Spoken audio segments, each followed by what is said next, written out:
The room was in complete silence. An 8-year-old girl, holding a Bible in her hands, raised her hand, making the entire audience stop to listen. What she asked Elon Musk was so simple, yet so profound, that it made the tech giant share something no one expected. His answer wasn't about rockets or electric cars. He opened up in a way no one imagined. The question she asked left Elon Musk vulnerable and touched everyone present deeply. The auditorium was packed. People of all ages were there, waiting to hear Elon Musk talk about innovation and the future of humanity. But that afternoon, what he was about to share was not about technology. Standing beside his microphone, Musk looked at the audience with a serious expression, but when he saw the young girl with bright eyes and a small notebook in her hands, something changed. She was Lily, and the girl had a question that could change the course of that lecture. The silence in the room grew, and all eyes turned to her. Lily, with her soft voice, said, "Mr. Musk, I always hear people talk about the future, about what we can achieve and what is still to come. But what about the present?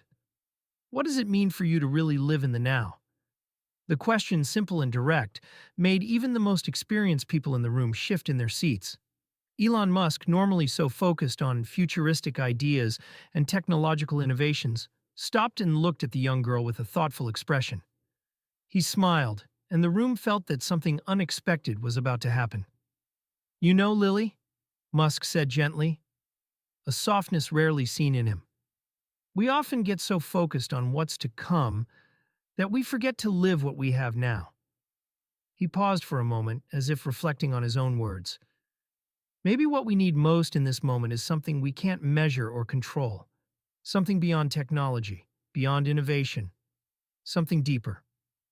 The audience waited anxiously, but what Elon said next took everyone by surprise.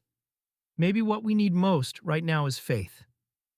The room was in complete silence. The word faith had been spoken by Elon Musk, a man known for his visionary mind and grand technological achievements, and this shifted the tone of the conversation.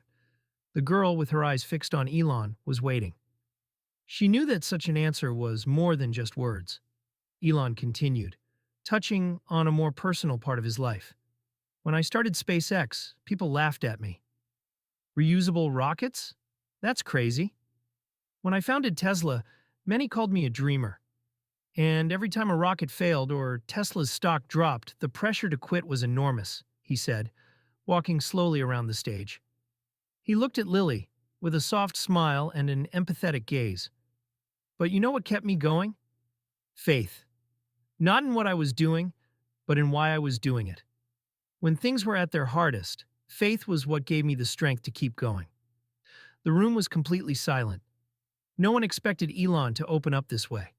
He, so used to dealing with numbers, engineering, and calculations, was now sharing something deeply human.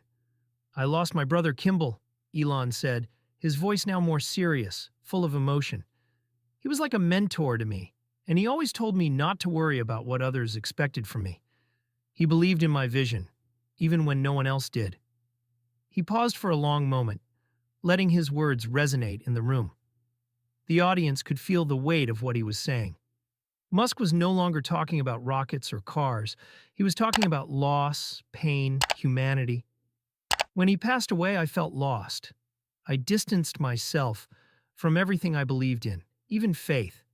How could someone so good, so full of life, be taken so soon?" He closed his eyes for a moment, remembering the loss. Lily, with her sweet and calm expression, looked at him and silently asked, "What did you do with that?" Musk moved, smiled, and replied, "I pulled away. I was angry. Angry with him, with life, with the universe. But one day, something happened. I was alone in my office, and suddenly it felt like he was there. He looked at me and said, 'Don't be angry, Elon. You still have work to do.'" The audience felt a wave of empathy. Musk was sharing something personal, vulnerable. He was no longer talking about rockets or electric cars, but the essence of life. "That's what brought me back," he said. "The work wasn't about being the best anymore. It was about doing something that would ultimately make a difference in the world. And then I realized, faith isn't about understanding everything. It's about believing, even when you don't know what the next step is." The room was filled with quiet reflection. Elon's words seemed to linger in the air. People began thinking about their own lives, their struggles and challenges. Musk, with a kind expression, looked back at Lily. Many people ask me how to deal with fear and uncertainty. I always tell them that if you want to do something truly big, you will be afraid. And most of the time, you'll feel completely lost. But that's when faith comes in. It's not something you can see, but you feel it. And it guides you, even when the rest of the world seems uncertain. Lily, with a sparkle in her eyes, said softly, but with wisdom beyond her years, "My grandmother used to say that faith is like planting a tree. You don't see it grow every day, but you have to believe that, over time, it will bloom." Elon smiled sincerely. "Your grandmother was right," he said. "Faith is like a seed. You don't always see what it's doing, but it grows in ways you can't understand at first." The conversation continued, with Elon and Lily now deeply connected, discussing how faith wasn't something to be sought in big moments or achievements, but in every small act, in daily choices. "Faith is what keeps us going, even when everything seems lost," Musk said. "It's not about having all the answers. It's about believing in something greater than ourselves, something that gives us strength to move forward, even when we can't see the way." The room, which had been filled with people eager to hear about the future of technology, was now filled with deeper reflections. Some people were teary-eyed. Others were deep in thought.